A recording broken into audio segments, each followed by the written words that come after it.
Meron po tayong regular na dislodging activity na tinatawag, no? So, ito po yung paglilinis o pagsisipsip ng Poso Negro, no? So, may schedule din po tayo nito at ito po ay walang karagdagang bayad, no? Doon sa ating mga consumers, no? Dito po sa nasasakupan natin sa Metro Manila, meron po tayo sa Quezon City, sa Mandaluyong, sa San Juan, Marikina at Pasig.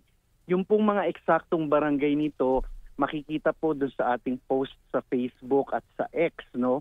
Or maaari po silang tumawag sa 1627 para malaman po nila yung mga barangay dito sa nabanggit ko, no? Sa Quezon City, Mandaluyong, San Juan, Marikina at Pasig. Meron din po tayong dislodging na gagawin dito naman sa lalawigan ng Rizal, no? Meron po sa Antipolo, Taytay, Angono, Montalban, Binangonan at San Mateo. So, katulad ng binanggit ko, pwede po silang tumingin doon sa ating Facebook at X account para makita po nila yung barangay na sakop. Or makipag-ugnayan mismo sila doon sa barangay para doon sa talagang schedule po ng ating dislodging activity.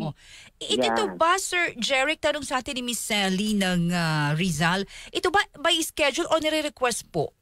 Yung sa... May schedule po, no? Kasi po yung yung ating dislodging activity, cycle po yan, no? 5 to 7 years, no? So every 5 years, whether puno o hindi puno yung Poso Negro, nakaschedule ka po ng dislodging, no?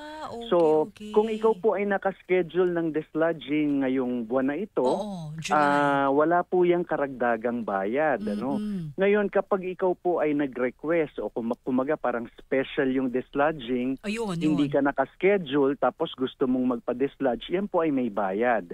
Kaya po ang ating sinasabi sa ating mga customers, kung kayo po ay nakaschedule, kahit na puno o hindi pa yung inyong Poso Negro, sana po ay avail ninyo. Kasi wala naman po itong karagdagang bayad. Wala po, no? Kapag kayo po ay kumuha ng mga magde-dislodge sa ibang mga kumpanya o kaya special yung request nyo, may bayad po yan. Mahigit 4,000 po yan. Naku, malaki din pala, no? Malaki po, no? Kaya i-avail po natin dahil nga po every 5 years yan, no? Kung halimbawa, nakaschedule ka ngayon at hindi mo in-avail at nagkaroon ng problema ang iyong palikuran o yung Poso Negro, tapos na yung schedule mo, yung po may bayad na yun, no? Dahil kumbaga gagawin yun outside of the schedule. Yun pala. Kaya i-grab nyo na yung opportunity kapag may ganun pala, no, Sir Jeric? Every ilang taon yun? Every 5 years every po, 5 years. So kaya biruin nyo, 2025 ngayon. So ang susunod na dislodging niyan, mga 2030 na, mga ganun.